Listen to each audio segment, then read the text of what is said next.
Em primeiro lugar, eu quero agradecer o convite, o carinhoso convite, o honroso convite para estar com vocês nessa noite tão especial. Eu confesso que quando o convite chegou a mim, eu não pude recusá-lo, porque apesar de ter uma agenda um pouco complicada, eu disse, eu não posso deixar de pregar no dia 31 de outubro, na celebração dos 500 anos da Reforma Protestante, e principalmente compartilhar o Evangelho em Juiz de Fora. Eu não conhecia essa cidade, então tem 4 horas de Juiz de Fora, né? E estou encantado. Primeiro porque eu vim acompanhado da minha esposa, e andar com a minha esposa é sempre encantador, não é? Qualquer lugar fica maravilhoso com ela, né? E quando nós entramos aqui na cidade e olhamos os prédios, os hotéis, eu falei, meu Deus, essa cidade é grande e bonita. E a minha mãe é mineira, você percebe pelo sotaque, né? Então eu me senti muito em casa aqui com os irmãos, eu agradeço muito o convite e trago o abraço da Igreja Presbiteriana da Gávea, no Rio de Janeiro, igreja que eu tenho pastoreado há 13 anos, e com muita alegria, e que ficou feliz ao saber que os irmãos aqui também iriam celebrar a Reforma Protestante. O nosso texto é 1 Coríntios, capítulo 15.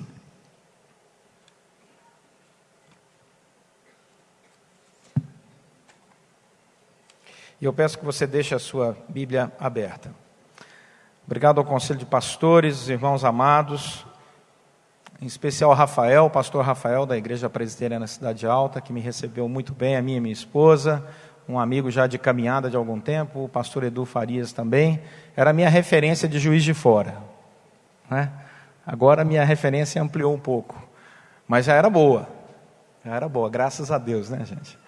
1 Coríntios capítulo 15, nós vamos ler do verso 1 em diante, e você, por favor, deixa a sua Bíblia aberta. 1 Coríntios 15, do verso 1 em diante. Irmãos, venho lembrar-vos o Evangelho que vos anunciei, o qual recebestes e no qual ainda perseverais. Por ele também sois salvos, se retiverdes a palavra, tal como vô-la preguei, a menos que tenhais crido em vão. Antes de tudo, vos entreguei o que também recebi, que Cristo morreu pelos nossos pecados, segundo as Escrituras, e que foi sepultado, e ressuscitou ao 3º dia, segundo as Escrituras. E apareceu a Cefas, e depois aos 12.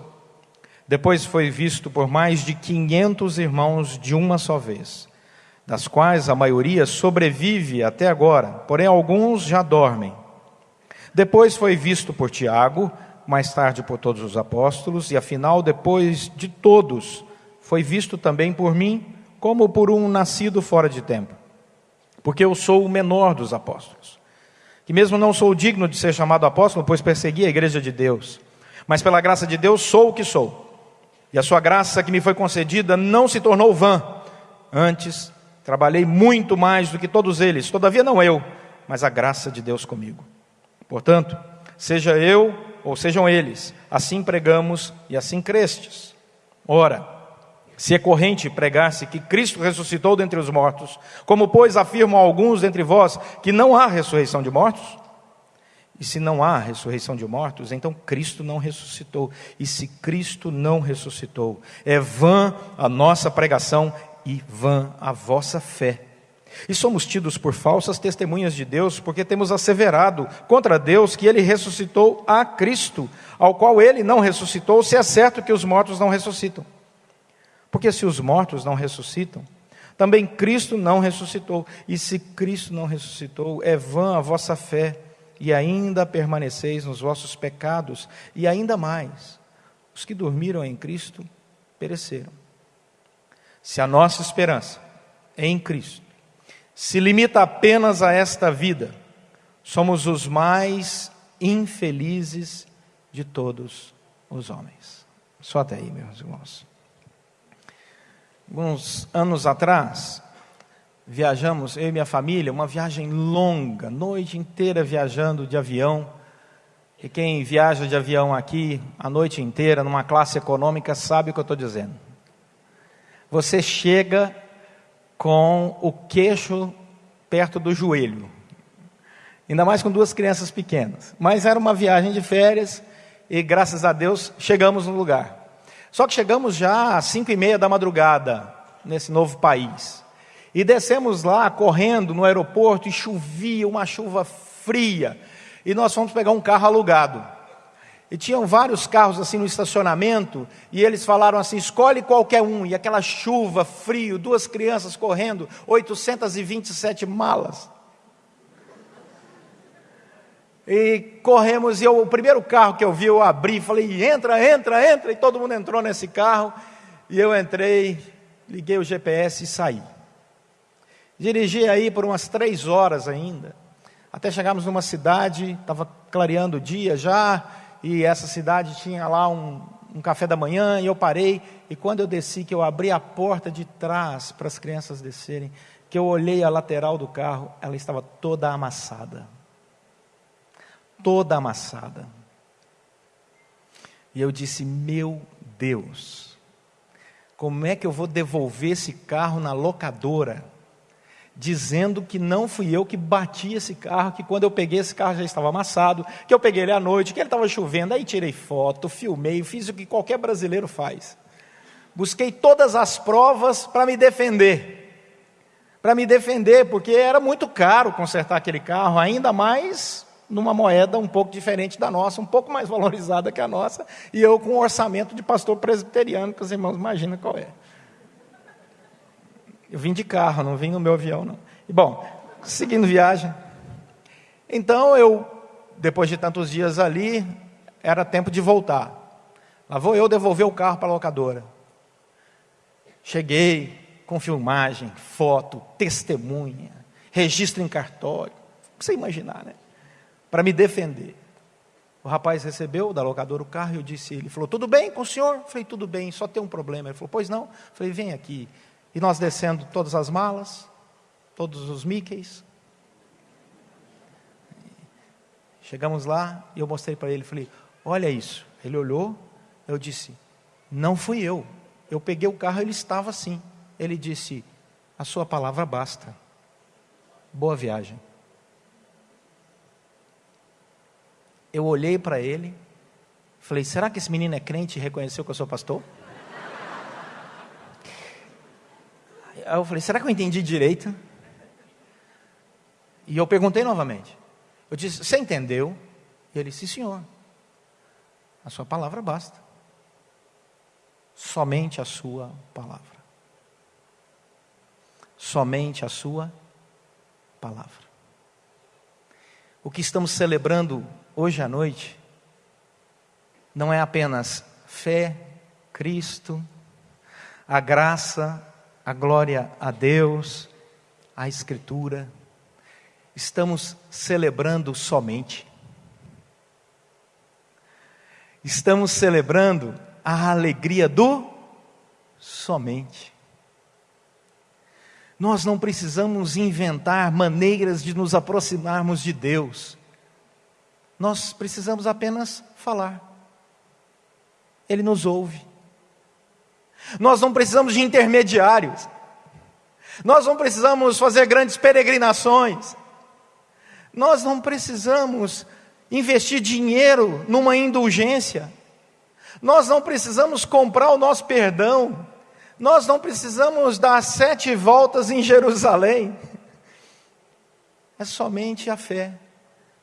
É somente a graça. É somente a Escritura. Você não precisa ter uma biblioteca enorme, com milhares de livros. Você carrega a Bíblia hoje no seu celular. No seu celular. Que bênção! Um dia uma irmã me viu pregando e usando um tablet. E ela disse, pastor, posso falar uma coisa com o senhor? Eu falei, pode. Ela disse, pastor, o senhor está errado. Eu disse, que foi? O senhor está usando a Bíblia aí no tablet. Eu falei, é verdade, irmã, ganhei esse tablet, por sinal. E ela disse, pastor, Bíblia que é Bíblia de papel. Eu disse, é mesmo, irmão? É, pastor, Bíblia de papel. E eu disse para ela, não, irmã, isso aí já é uma evolução. Bíblia que é Bíblia em pergaminho, papiro, em rolo. Aí ela olhou para mim assim, eu disse, irmã, os membros da igreja têm que vir com um carrinho de mão, com os rolos de Isaías, os rolos de Ezequias, ligar antes e perguntar, pastor, você vai pregar em qual texto para levar o rolo certo? E tem que ser em hebraico, no Antigo Testamento, e em grego, no Novo, senão, se for outra tradução, não vale. Aí ela entendeu.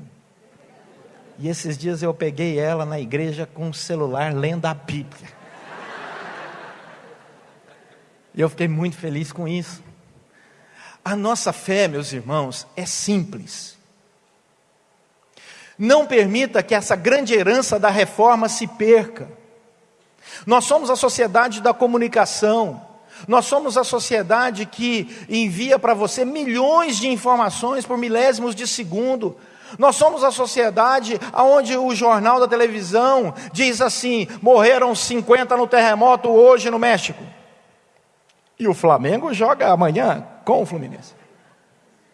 Espera aí, deixa eu digerir. Essa informação que me foi dada, morreram pessoas. Eu quero chorar com os que choram. Eu quero chorar com eles. E assim nós somos vacinados nesse século 21 por esse volume enorme de informações de Facebook e tudo mais, o tempo todo. Quando a Bíblia diz, para, ora, medita, silencia a sua alma. O Daniel Goleman, no livro dele chamado Foco, diz que o que atrapalha a nossa concentração não são as vozes ao nosso redor, são as vozes do nosso próprio coração, as nossas preocupações. Muitas vezes você está sozinho em casa, um silêncio total, e ainda assim você não consegue paz e silêncio interior para a sua meditação, porque nós estamos vivendo esse mundo corrido, barulhento, que nos impede de viver a simplicidade do Evangelho. Eu estava ouvindo hoje no rádio, lá no Rio de Janeiro, no carro, no trânsito, pela primeira vez, um determinado apóstolo, que eu não vou dizer o nome dele nem sob tortura, mas ele estava no rádio vendendo uma mezuzá. E dizendo assim, se você comprar um carnê, e se você fizer essa oferta de fé, ela vai te proteger, ela é da Santíssima Trindade, você carrega no bolso, você prega no seu quarto, você põe no seu carro. Eu fiquei fazendo a conta né? Eu falei, gente, isso é indulgência protestante. No dia 31 de outubro, em que celebramos os 500 anos da Reforma, eu ligo o rádio e vejo uma igreja dita protestante vendendo uma indulgência protestante. Onde nós estamos? Quase que eu peguei o telefone e liguei, mas eu não ia ser atendido. Porque eu queria trocar uma ideia com ele no ar. Só uma ideia. Eu fico imaginando, meus irmãos, Calvino e Lutero com uma coisa chamada computador na mão. Já pensaram o Facebook de Lutero? Já pensou Calvino, que não gostava que o sujeito ouvisse música qualquer, que não tivesse uma expressão religiosa, ouvindo as coisas atualmente que se passam por aí em algumas igrejas? Imaginou o Calvino tuitando contra nós? Misericórdia. Nós precisamos resgatar a simplicidade do Evangelho.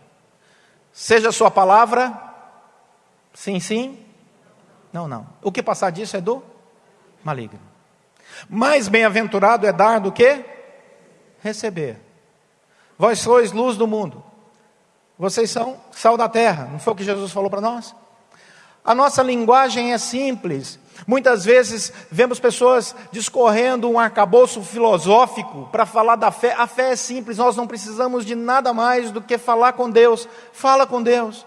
Às vezes eu não posso falar, eu estou em público. Ora com a sua mente, Deus ouvirá a sua oração. Quantas vezes no gabinete pastoral nós ouvimos coisas... Meus irmãos, eu tenho 30 anos de pastorado. Eu sei que não parece, eu comecei com 10 anos de idade. Quantas vezes no gabinete, né? A pessoa chega com um problemão e ela começa a falar, e ela vai, pastor, eu vim pedir a sua opinião, e ela começa a falar, e eu começo a orar por ela. Falo, Senhor, me faz lembrar o que a tua palavra diz sobre isso, porque ela não precisa da minha opinião, ela precisa da opinião do Senhor. E quando ela termina, ela diz, e aí pastor, o que o senhor pensa? Aí eu digo, a Bíblia diz, a Bíblia diz, a Bíblia diz, somente a Escritura. E a Bíblia nos diz que tudo passa e passa rápido. A Bíblia nos diz que nós precisamos parar com as nossas vaidades e voltarmos à simplicidade do Evangelho. A diferença entre nós aqui é apenas de função, porque aos pés da cruz de Cristo Jesus somos todos iguais. Não tem título, não tem reverendo, doutor, pastor, apóstolo, bispo, presbítero, diácono, monsenhor, não existe nada. Nós somos irmãos em Cristo Jesus. Aqueles que creem em Cristo Jesus como seu Senhor e Salvador e se curvam diante da cruz, têm livre acesso ao Senhor. Falam com Ele e Ele responde. E pela obra do Espírito Santo aquece nosso coração. E pessoas que nos conhecem começam a perceber essa transformação da simplicidade desse relacionamento nosso com Deus. E o problema dessa igreja de Corinto é que começou a existir dentro dessa igreja um grupo que se achava mais espiritual que outro grupo. E um outro grupo surgiu, um grupo carnal, um grupo que era tão carnal na igreja de Corinto que na Santa Ceia ficava bêbado. Já pensou a Santa Ceia com esse grupo? Por isso que o cálice da igreja foi diminuindo de tamanho, meus irmãos. E lá no Rio de Janeiro, agora nós substituímos o vinho pelo suco de uva, porque tem a lei seca. E a lei seca, lá no Rio de Janeiro, ela colocou uma barreira exatamente na esquina da nossa igreja, que é para quando o irmão sair, passar pela lei seca. Eu quase pedi, põe ela na entrada. Inverte ela aqui, porque a gente tem a Santa Ceia, tem um vinho, não teve jeito. Então substituímos o vinho pelo suco de uva, mas o cálice continua pequeno por questão econômica. O que acontecia nessa igreja de Corinto era isso. As pessoas tinham perdido a simplicidade do Evangelho e começavam a disputar cargos, títulos espirituais, a autoridade espiritual. E quando você lê lá no capítulo 12, ele diz, acerca dos dons espirituais, na língua grega não existe a palavra dons. Ali no texto original grego é acerca dos espirituais, uma crítica que Paulo está fazendo a um grupo que se intitulava espiritual. Capítulo 5, Paulo diz assim, eu vejo nessa igreja pessoas carnais, mais carnais do que existe no mundo. E algumas pessoas querem olhar para o texto de Corinto como um modelo da sua espiritualidade. Entenda o contexto. Por quê? Sua Bíblia está aberta. Olha o versículo 1. Nós precisamos resgatar o que a reforma nos ensinou e traz ao nosso coração como uma grande herança sobre a esperança. Irmãos, venho lembrar-vos o Evangelho que vos anunciei. Esse Evangelho, ele enche o nosso coração de esperança. A riqueza do nosso protestantismo, meus irmãos, é o fato de que a nossa fé, ela não é apenas aplicada ao nosso passado. Como se nós entrássemos na presença do Senhor e falássemos, Senhor, perdoa os meus pecados. Ontem eu pequei, anteontem eu pequei, eu sou um pecador há muitos anos. Não é apenas isso. A nossa fé também não é apenas presente. Senhor, me perdoa, ou me conduza, ou me guie com a tua graça. Nesse exato momento eu tenho uma prova para fazer, um concurso para prestar, uma decisão para tomar, e você entra na presença do Senhor. Não é apenas isso. A nossa fé também não tem apenas a relação com o futuro imediato, ou um futuro bem próximo, de 5, 10 anos. Dizendo, Senhor, olha, eu quero terminar esse curso, Senhor, eu quero namorar com aquela moça e casar com ela. Não. Senhor, eu quero ter a alegria de pagar a casa que eu comprei. Meus irmãos, no dia 5 de novembro, eu vou quitar a casa que eu comprei. De 2052. 5 de novembro de 2052. Vai chegar esse dia.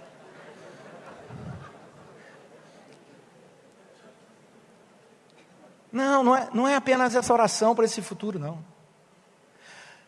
Quando Lutero se levantou contra as indulgências, ele estava criticando algo que tem a ver com a eternidade.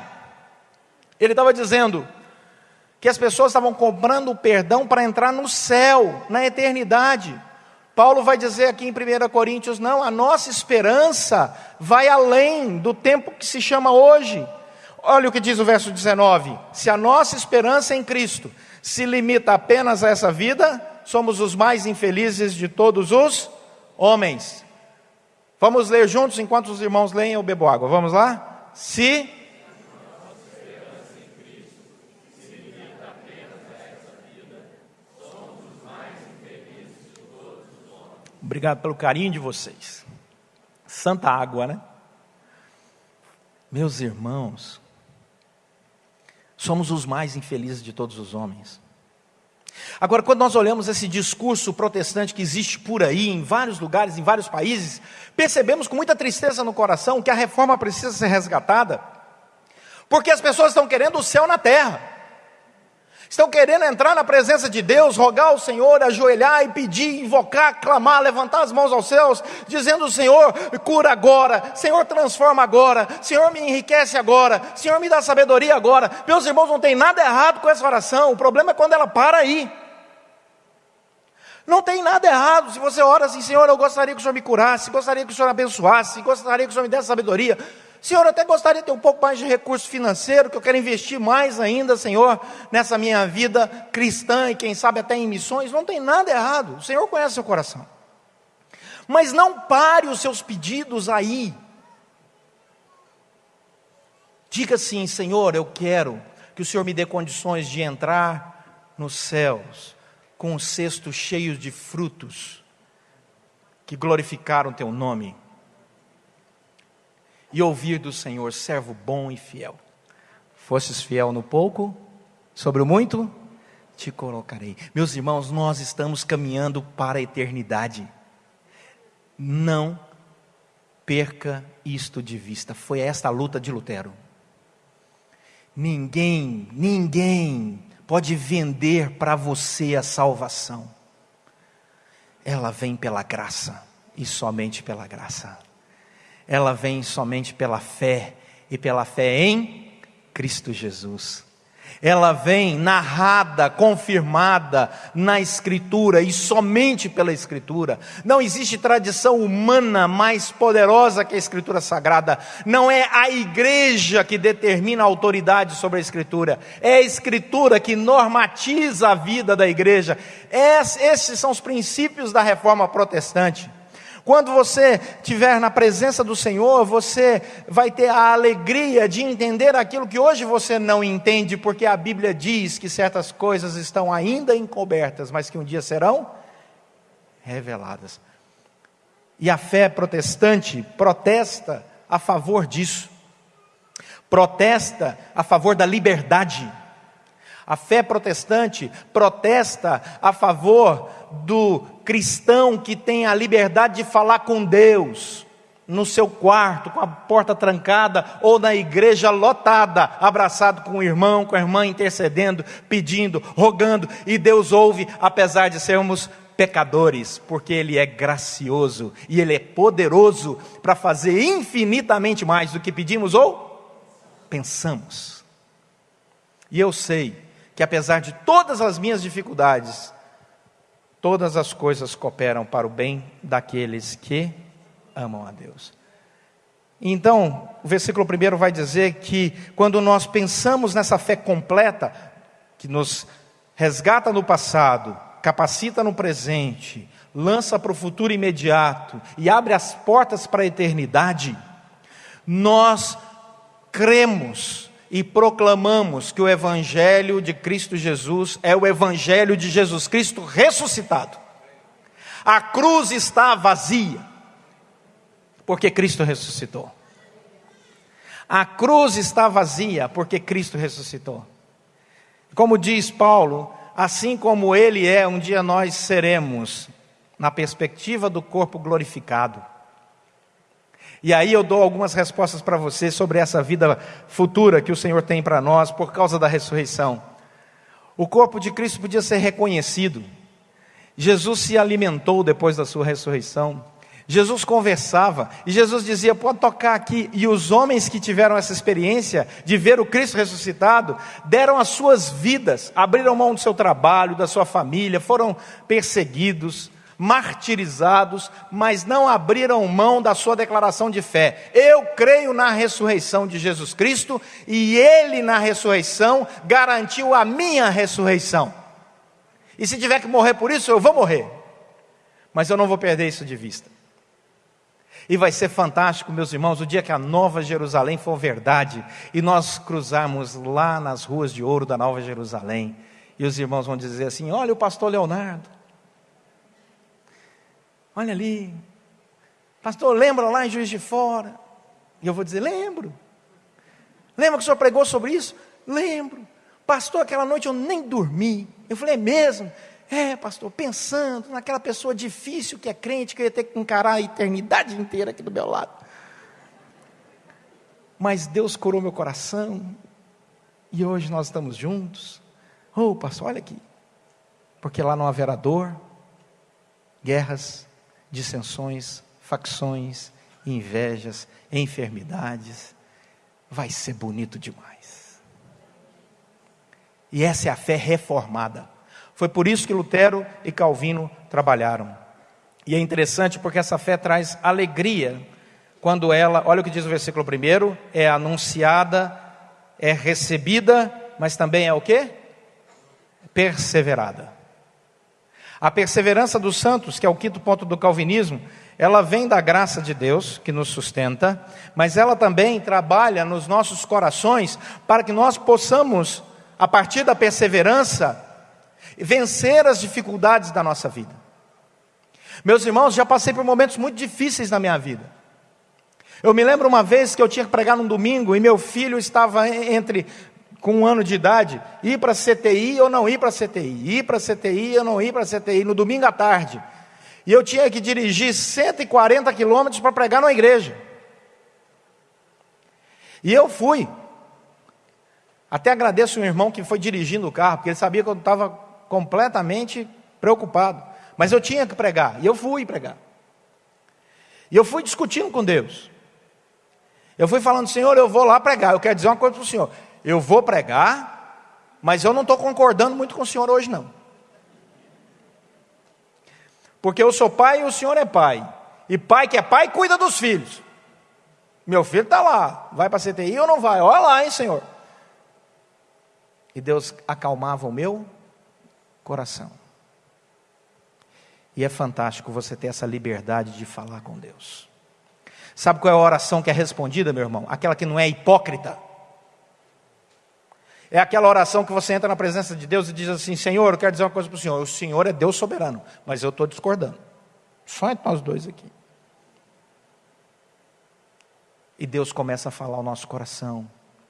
E dizer que Ele é Pai, que Ele ama, que Ele vê além. E nós começamos a perceber a nossa pequenez nos projetos e a grandiosidade de Deus. E nós vamos descansando, descansando. E a paz que excede todo entendimento, guarda os nossos corações. Deus sabe o que você tem no seu coração. Eu não sei, mas eu sei que Deus sabe. Porque a Bíblia diz. Não foi a tradição da igreja, não foi um grande sacerdote que disse, foi a Bíblia que diz. E quando a Bíblia diz, nós temos que simplesmente descansar o nosso coração na graça revelada por Deus através da Escritura Sagrada. E isso faz toda a diferença na nossa jornada.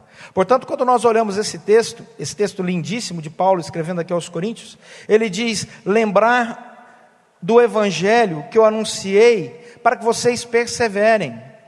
Essa palavra lembrar aqui, meus irmãos, quando ela foi escrita na língua grega, é uma palavra que no grego é gnorizo.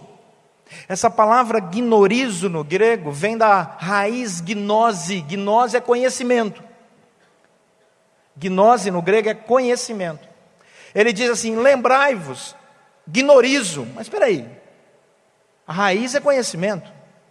Nós falamos muito mais grego do que a gente imagina. É verdade. Gnose é conhecimento. Quer ver uma coisa? Quando você vai a um laboratório de medicina porque o médico quer descobrir o seu diagnóstico. Quando você vai, na primeira conversa com ele te dá um prognóstico. Pró é uma preposição no grego que significa em direção a. Então, em direção à gnose, em direção ao conhecimento. Então ele fala, olha, eu tenho um prognóstico, eu acho que é isso. Mas vamos fazer um exame. E aí, quando você leva o resultado do exame, ele tem um diagnóstico. E dia significa uma preposição que significa cortar. Como alguém entrasse por aquela porta lá e atravessasse o salão e saísse por aquela porta. Eu diria assim, ele salão. Ele cortou o salão dessa forma. Então, diagnóstico é isso. Então, nós falamos muito mais do que nós imaginamos, essa língua maravilhosa que Deus escolheu para revelar o Novo Testamento. Aí você pega essa palavra gnose e ela entra aqui como lembrar. Por quê? Porque Deus trabalha na nossa mente, no nosso coração, no nosso conhecimento. De onde emana o nosso conhecimento? Da palavra. Jesus falou assim, conhecereis a verdade e a verdade vos libertará. Vocês erram por não conhecer a palavra nem o poder de Deus. O poder de Deus emana da palavra. Quando eu entro na presença do Senhor e eu falo assim, Senhor, a Tua palavra diz, eu estou orando conforme a Tua palavra e vivendo a Tua palavra, eu sinto esse poder espiritualmente guiado, norteado pela palavra do Senhor. Isso é herança da Reforma Protestante. A nossa fé, ela não é uma fé perdida no espaço. A nossa fé tem conteúdo, sola Escritura. Não é sola Escritura mais livro de autoajuda. Não é sola Escritura e mais uma enciclopédia teológica. Não é sola Escritura e mais o livro da Anitta. Não é sola Escritura e mais o jornal O Globo. Não é sola Escritura e mais o Estado de São Paulo. Não, é sola Escritura. Não, mas peraí, eu vou desprezar todo o conhecimento? Afinal de contas, uma das heranças dos reformadores foi a academia? Não, não vou desprezar o conhecimento. Um livro de autoajuda é interessante, uma enciclopédia teológica é interessante. Ler um jornal é muito importante e é interessante. O outro livro esquece. Mas a minha fé não se baseia nessas coisas. A minha fé está em somente olhar para a Escritura Sagrada como regra de fé e prática. Fé e prática. O que acontece na Reforma Protestante é essa transformação de uma sociedade inteira a partir da Escritura Sagrada. E Paulo vai dizer, o que vocês ouviram do Evangelho, o que vocês receberam acerca do Evangelho, vocês devem perseverar, vocês devem reter, vocês devem manter isso como um valor intrínseco muito forte dentro dos seus corações. Não abram mão da palavra. Se você entrar numa igreja que tem um louvor maravilhoso, mas que não tem pregação da palavra, cai fora. Você está no lugar errado. Essa é a herança reformada. Você tem que entrar numa igreja que tem um louvor magnífico, mas uma pregação esplendorosa. E o que é uma pregação esplendorosa? É uma pregação fiel à Escritura Sagrada. Aquela em que você sai aprendendo algo. Você sai com ensino, com conteúdo. Porque quando o inimigo bateu às portas de Cristo Jesus para tentar Jesus Cristo, vocês se lembram disso? Mateus capítulo 4, Lucas capítulo 4, a narrativa é a mesma. Satanás foi tentar Jesus no deserto. Jesus é Deus, segunda pessoa da Santíssima Trindade, que criou todas as coisas visíveis e invisíveis, todos os seres humanos. Jesus é Deus. Mas Ele vem e encarna para viver a nossa vida, morrer a nossa morte, para que nós tivéssemos a sua ressurreição. E Satanás vai tentá-lo. E a resposta de Jesus, todo mundo sabe muito bem o texto.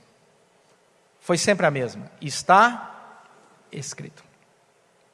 Está escrito. Nós somos a igreja do está escrito, mas não somos a igreja do está escrito a partir da interpretação de uma mulher. Quem tem ouvidos ouça. Não somos uma igreja do está escrito a partir da interpretação de um outro homem. Somos a igreja do está escrito pela interpretação do Espírito Santo de Deus nos nossos corações e a fidelidade à palavra e somente à palavra. Aí sim, foi o que Jesus nos ensinou em Mateus capítulo 4, Lucas capítulo 4, e a igreja precisa resgatar isso. Não me venha com a venda de indulgências modernas da igreja protestante. Não me venha com essa história de que temos que fazer sacrifícios de fé. O sacrifício foi realizado na cruz do Calvário. Não temos que pagar mais nada. Não temos que fazer sacrifício algum. Temos que viver a fé cristã como sacrifício vivo. Romanos capítulo 12. Quais são as características dele? Quando nós não nos conformamos com este século. Aion, pensamento, palavra grega que significa ser levado e induzido por essa corrente de pensamento que está aí, quando de repente tudo é plural, tudo vale. Não, meu querido, não é tudo plural e tudo vale, não. Nós somos o povo do sim, sim, não, não. Nós somos um povo simples. Somente a Escritura, somente a fé, somente Cristo, somente a graça, e toda a glória somente a Deus. O Espírito Santo vai te fazer lembrar esse sermão hoje, em nome de Jesus. Daqui a alguns dias, daqui a algumas horas, daqui a algumas semanas, daqui a alguns anos, e se Deus quiser, você não vai nem lembrar quem foi que pregou isso. Porque essa não é a minha função aqui, ser lembrado pelos irmãos. Eu sou apenas o papagaio santo. Lembrem-se da palavra. Fortaleça a sua vida na palavra. Pergunte o que a Bíblia diz. Olha, vamos participar de um debate? Pois não. Vamos falar sobre um assunto aí que está na moda? Pois não. O que você acha? Nada. A Bíblia diz. Temos que voltar ao conhecimento da Escritura. Tem muito cristão achando muita coisa. Tem gente que é doutor em arqueologia, PhD, tem gente com pós-doutorado, livre de licenciatura em arqueologia. Meus queridos, nós temos que apenas voltar àquilo que os reformadores deixaram. Billy Graham, grande pastor batista, certa vez estava dando uma entrevista, e disse que um repórter disse a ele: o senhor sempre que vai responder alguma coisa, diz a Bíblia diz, a Bíblia diz, a Bíblia diz. A Bíblia diz que Jonas foi engolido por uma baleia, e depois foi vomitado vivo. O senhor acredita nisso? Resposta de Billy Graham: a Bíblia diz. Agora deixa eu te falar uma coisa. Se a Bíblia tivesse dito para mim que o Jonas tinha engolido a baleia e vomitado ela viva, eu acreditava também. Porque a Bíblia não mente. A Bíblia não mente. Essa é a herança da reforma. Mas o que nós vamos fazer com essa palavra? Nós vamos proclamar.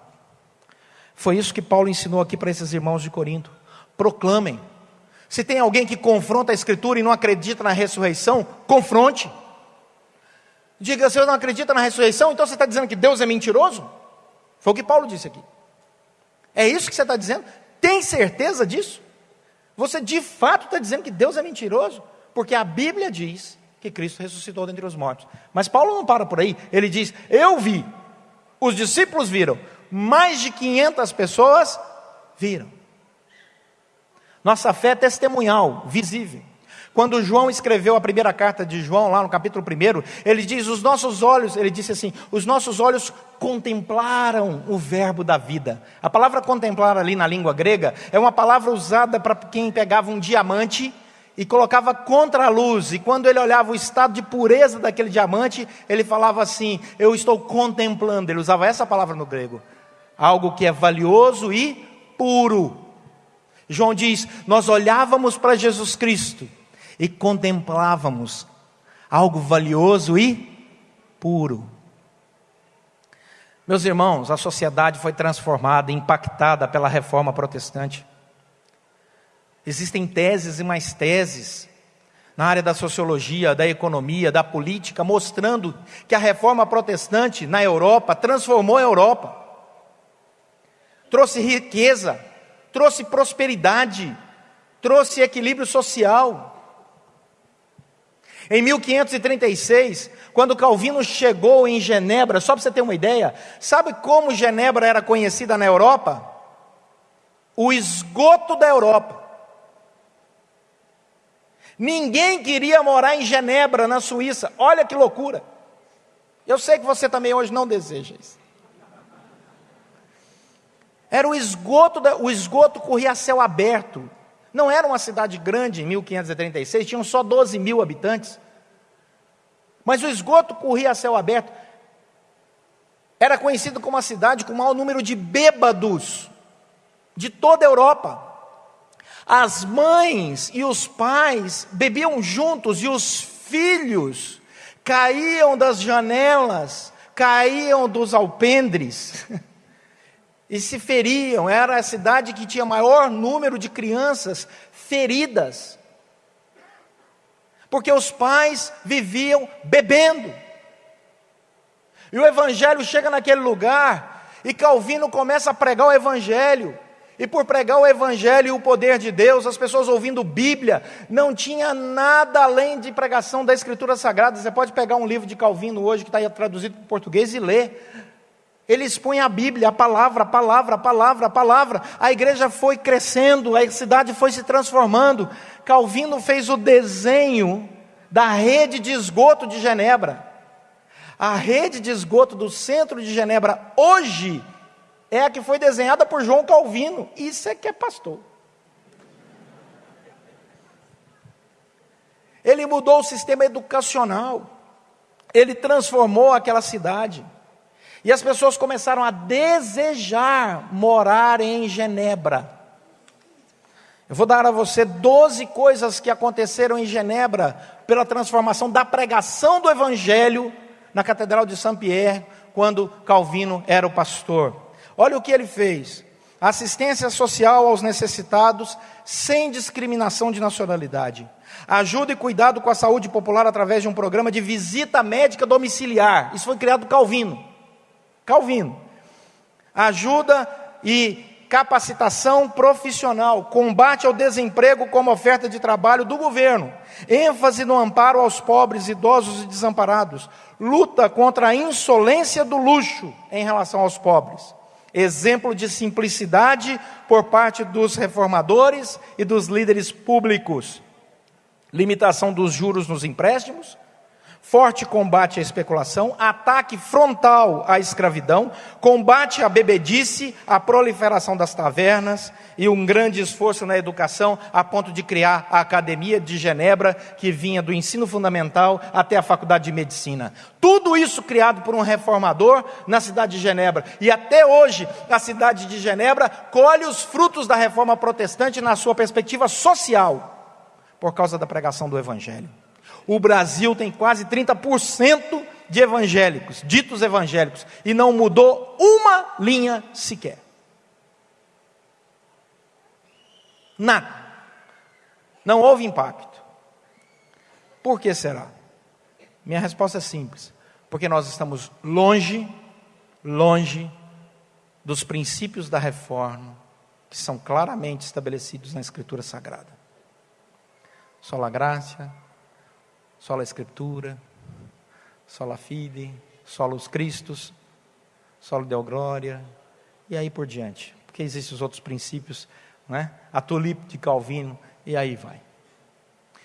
Nós precisamos resgatar isso, voltar à simplicidade do Evangelho, entender que essa mensagem não é apenas para uma igreja saudável, mas uma igreja que, ao sair, domingo após domingo, porta afora, ela é ética. Ela é correta, ela não envergonha a palavra e o nome de Deus, ela ajuda um ao outro, ela ama ao próximo como a si mesmo e a Deus acima de todas as coisas. Lá na Gávea, quando eu termino um sermão, eu faço uma pergunta. A pergunta é a seguinte: tá bom, pastor, o senhor falou. Teve hora que eu pensei no almoço, teve hora que eu pensei no jantar, né? O que eu levo para casa? Essa é a pergunta que eu acho que você quer a resposta agora. O que é que você leva para casa depois dessa palavra? Eu gostaria de convidar o irmão e a irmã a levar para casa a alegria de ter sido resgatado pela graça. Deus te ama. Apesar de sermos quem somos, Deus nos ama. Deus nos ama apesar das nossas imperfeições. Deus nos ama quando nós cantamos louvores a Ele, mesmo que não sejamos tão afinados quanto esse coral maravilhoso. Esses irmãos têm um galardão a mais aí. As irmãs aí. Deus ama quando nós cantamos com o coração agradecido. Deus nos ama quando nós somos generosos. Deus nos ama porque a nossa generosidade diz que, ao contrário do mundo materialista e consumista, o dinheiro não manda em nós, nós mandamos nele. Deus nos ama e nos chamou para o perdão mútuo, para o abraço fraterno, para lares felizes, aonde as pessoas, os nossos vizinhos, que não conhecem a Cristo, têm a nossa casa como uma referência de alegria, de paz, de tranquilidade. E quem sabe até esses vizinhos um dia batem na porta da sua casa dizendo assim: escuta, posso fazer uma pergunta? Como é que a gente mora tanto tempo aqui e nunca ouviu uma briga, uma panela voando? E você vai dizer: porque Deus nos resgatou, encheu o nosso coração de paz e perdão, e Ele pode fazer isso por você também. Deus quer que você volte para o seu trabalho, e ao encontrar o seu colega de trabalho, ali preocupado, coloque a mão no ombro dele e diga assim: eu estou orando por você. Deus te ama e quer abençoar a sua vida. Seja bênção, meu irmão. Seja bênção, minha irmã. Saia daqui com esse compromisso. Mas aonde eu vou encontrar fonte de palavra para auxiliar as pessoas? Está na sua mão. É o livro sagrado, seja ele em papel, em rolo de pergaminho, no iPad, né? No iPhone ou no iPin. Onde tiver, leia, invista seu tempo. Eu quero gastar meia hora de Facebook. Amém, então você vai fazer um compromisso comigo, mais meia hora de Bíblia. 50-50. Você vai ver que bênção, sua vida vai se transformar. E um dia, quem sabe, nós vamos chegar numa sociedade em que alguém vire para você e diga assim: a sua palavra basta. A sua palavra basta. Já imaginaram isso? Numa lava-jato? O Moro chama lá o indivíduo, ele chega e diz: você roubou? Ele diz: não, temos aqui uma pilha de provas, mas eu não roubei, a sua palavra basta. Que espetáculo. Nós não podemos mudar o Brasil inteiro de uma vez só, mas nós podemos mudar a nossa casa, nossa escola, nosso local de trabalho, nossa vizinhança, sendo luz e sal. Paulo diz aqui: volte, persevere, segue o amor, faça por amor, procura com zelo, viva dessa forma, Deus te abençoará. Amém? Reformadores, mãos à obra. Temos mais 500 anos pela frente se Cristo não voltar antes. Depois de 500 anos a gente passa para a próxima geração. Mas todos aqui nessa noite são reformadores. Todos. A mesma Bíblia que Martinho Lutero usou está nas nossas mãos. E nós ainda temos uma enorme vantagem. Ainda temos Facebook, Twitter, Instagram, WhatsApp e tantas outras ferramentas que Deus nos deu a oportunidade de usar para falarmos coisas boas, engraçadas, mas para que principalmente a palavra do Senhor chegue aos corações. Que Deus te abençoe ricamente. Vamos orar. Eu quero orar por você, por essa linda igreja em Juiz de Fora, por essa linda igreja aqui reunida, de várias denominações, mas uma só igreja, a igreja do Senhor Jesus Cristo, comprada com sangue, derramado na cruz, cruz que está vazia, porque Ele ressuscitou, e todo aquele que nele crê, também ressuscitará para a vida eterna com Ele, para a glória do Senhor. Coloque sua vida agora em oração aí, diga: Senhor, eu quero que o Senhor faça de mim um reformador, uma reformadora, alguém que influencie pessoas no caminho do Evangelho, para a glória do Senhor. Ó Deus, nos ajude, Senhor, me ajude a ser luz e sal, apesar das minhas imperfeições, fraquezas. Segura minha mão, Senhor, e me conduza. Coloca as tuas palavras nos meus lábios, me faz lembrar do teu Evangelho. Peça isso a Deus. Senhor, nosso Deus e Pai, muito obrigado, porque o Senhor resgatou um povo, que o Senhor amou antes da fundação do mundo, sacerdócio real, nação santa, e nós aqui somos povo de propriedade exclusiva do Senhor. E nós louvamos o teu nome, porque não há poder maior do que o poder do Senhor em nós, através de nós e por nós. Por isso, Senhor, que a nossa vida glorifique o teu nome, e que sejamos reformadores para a glória do Senhor. Abençoe, Senhor, cada família aqui representada, cada igreja aqui representada, pois nós oramos agradecidos em nome de Jesus Cristo. Amém.